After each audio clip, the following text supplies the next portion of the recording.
The fast-spreading pandemic has put all people in the same boat. We need to join hands and close ranks, and not to rock the boat with divisive behavior. The world is wary and scornful of attempts at inciting xenophobia, discrimination, or stigmatization.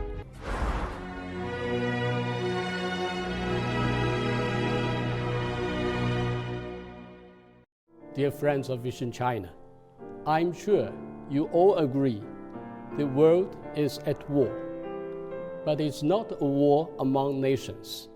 It's the whole world against a common enemy, COVID-19. As we fight the coronavirus, we can truly say we are all together.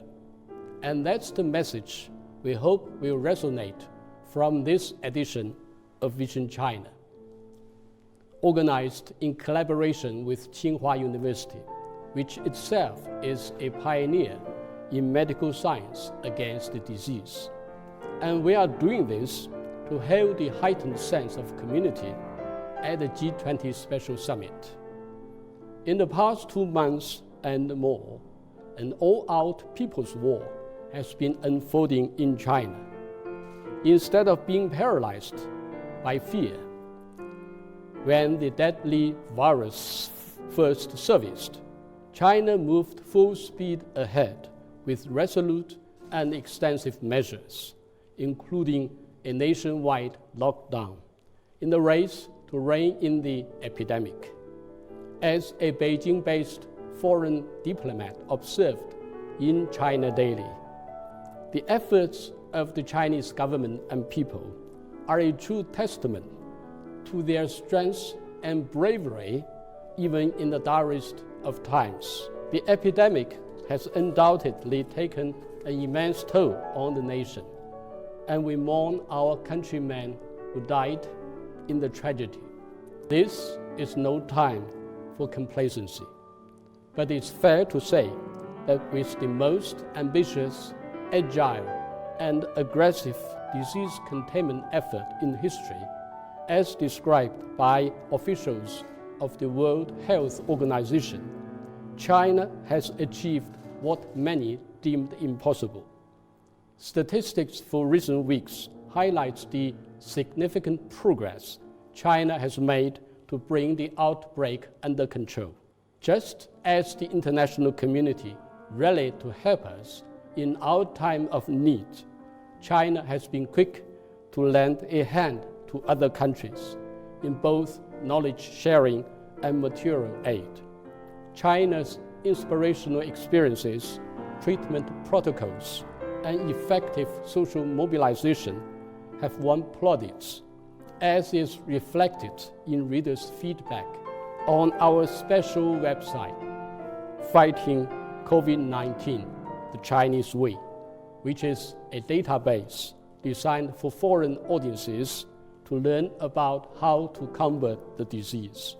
We at China Daily, along with our speakers today, believe this is time in the first place to salute the spirit of bravery and sacrifice on the part of medical workers in and outside China. Judging from what's happening elsewhere, it can be said that without the dedication of more than 42,000 doctors and nurses who rushed to Wuhan, the worst-hit Chinese city, to join forces with local professionals, many more lives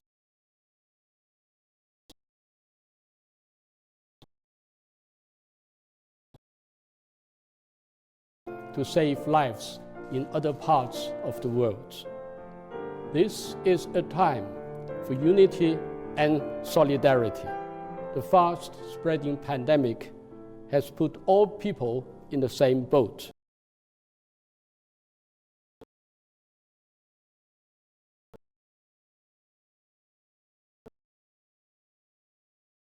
Say no to any sort of political virus and transcend all possible differences to conquer our enemy.